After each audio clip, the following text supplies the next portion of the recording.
जय श्री कृष्ण सर। आप सभी का मेरे चैनल पर स्वागत है। आइए सुनते हैं अहोई माता की कथा। एक साहूकार था, उसके 7 बेटे, 7 बहुएं थी और एक बेटी थी। सब मिलकर मिट्टी लेने गए। मिट्टी खोदते समय ननंद के हाथ से सयायु का बच्चा मर गया। सयायु माता बोली कि मैं तेरी कोख बांधूंगी। तो ननंद ने अपनी सारी भाभीयों से कहा, लेकिन ननंद के बदले में अपनी कोख बंधवाने के लिए 6 भाभीयों ने मना कर दिया। पर उसकी छोटी भाभी ने सोचा कि यदि वह अपनी कोख नहीं बंधवाएगी तो सासू जी नाराज हो जाएगी। तो छोटी भाभी ने अपनी कोख बंधवा ली। अब उसके जो भी बच्चा होता वह 7 दिन में मर जाता। एक दिन उसने पंडिताइन को बुलाकर पूछा कि क्या बात है, मेरे बच्चे अहोई 7 दिन में ही क्यों मर जाते हैं। तब पंडिताइन बोली कि सुरभि गाय की सेवा किया करो। सुरभि गाय साऊ माता की सहेली है, वह तेरी कोख छोड़ देगी, तब तेरे बच्चे जिएंगे। अब वह बहुत सुबह उठकर सुरभि गाय का सारा काम करती थी, सारी साफ सफाई करती थी।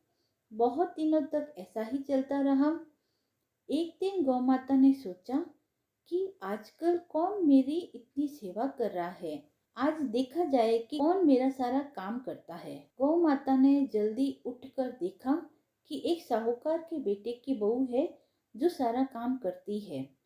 गौ माता बोली कि तुझे किस चीज की इच्छा है जो तू मेरा इतना काम करती है, मांग, क्या मांगना चाहती है। तब साहूकार की बहू बोली, मुझे वचन दो। गौ माता गौ माता ने उसे वचन दिया। तब साहूकार की बहू बोली कि साहू माता तुम्हारी सहेली है और साहू माता के पास मेरी कोख बंधी हुई है, उनसे मेरी कोख छुड़वा दो।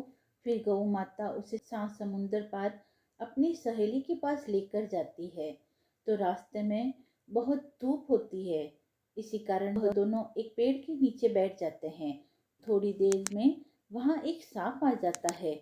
जिस पेड़ के नीचे वह बैठते हैं उस पेड़ पर गरुड़ पंखनी का बच्चा होता है, जिसे कि वह सांप डसने लगता है।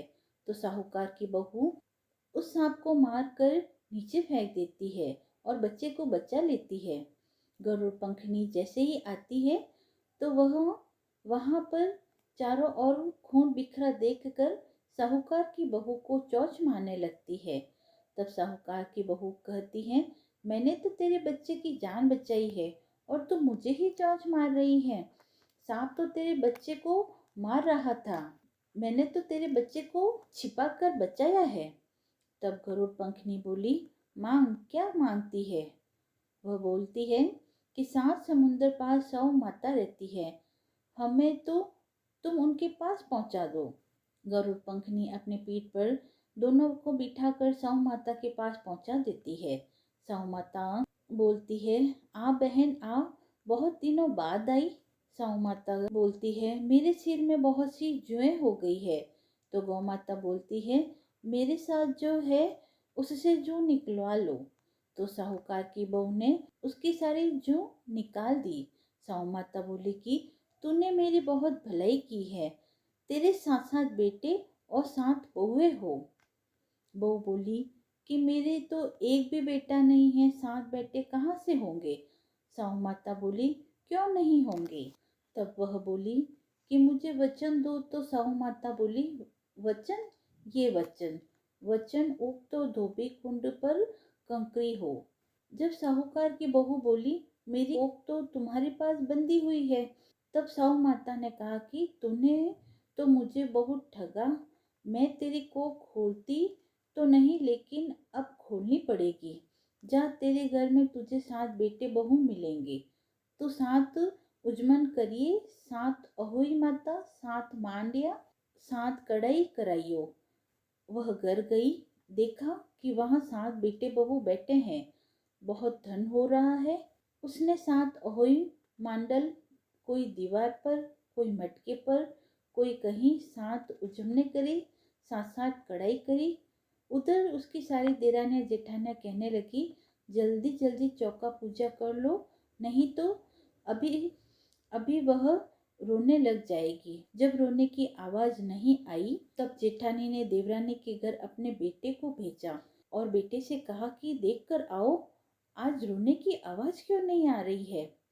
वह देखकर आकर बोला कि चाची तो अहुई मान रही है, खूब उजमन हो रहा है। फिर वह और जेठानियां दौड़ी दौड़ी गई, देखे कि वह तो अपनी कोख छुड़ाकर आ गई है। वह सब बोली कि तुमने कोख कैसे छुड़वाई। वह बोली अब साहू माँ ने मुझ पर दया करके मेरी कोख खोल दी है। हे साहू माँ, जैसे साहूकार की बहू का भला किया वैसे ही सबका भला करना और कथा कहने वाले, पुकारा भरने वाले और सुनने वाले सभी पर अपनी कृपा दृष्टि बनाए रखना। गणेश जी की कथा। एक बुढ़िया माई थी। वह रोज मिट्टी के गणेश जी की पूजा करती थी। वह रोज गणेश जी बनाती और रोज वह गणेश जी गल जाते। एक समय में एक सेठ जी का मकान बन रहा था, तो वह बुढ़िया वहां गई और वहां पर काम करने वालों से कहा कि मेरे एक पत्थर के गणेश जी बना दो। तो मिस्त्री बोला कि जितने में हम तेरे पत्थर के गणेश जी बनाएंगे उतने में तो हम ये दीवार खड़ी कर देंगे। बुढ़िया को क्रोध आया।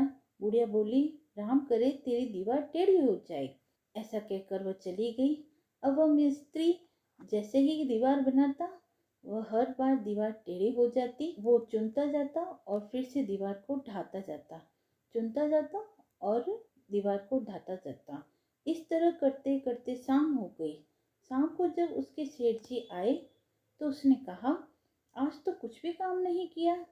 तो वो कहने लगे कि सुबह एक बुढ़िया आई थी और उसने हमें एक पत्थर के गणेश जी गढ़ने को कहा था, तो हमने उसे गढ़ने से मना कर दिया। तो वह कहकर चली गई कि तुम्हारी दीवार टेढ़ी हो जाए, और तब से हम दीवार बना रहे हैं और वह दीवार हर बार टेढ़ी हो जा रही है। सेठ जी ने बुढ़िया को बुलाया और कहा कि हम तेरे सोने के गणेश जी गढ़ा देंगे, बस हमारी दीवार सीधी कर दो। बुढ़िया ने गणेश जी से प्रार्थना की। गणेश जी से प्रार्थना करते ही सेठ जी की दीवार सीधी हो गई। सेठ जी ने बुढ़िया को सोने के गणेश जी गढ़वा कर दिए। हे गणेश जी भगवान, आपने जैसी कृपा दृष्टि सेठ जी और बुढ़िया पर की, वैसी ही कृपा दृष्टि कहानी कहने वाले, सुनने वाले व हुक्कारा भरने वाले पर बनाए रखना। कथा समाप्त हुई। यदि आपको कथा पसंद आई हो तो आप मेरे चैनल को लाइक, शेयर एंड सब्सक्राइब करें। धन्यवाद।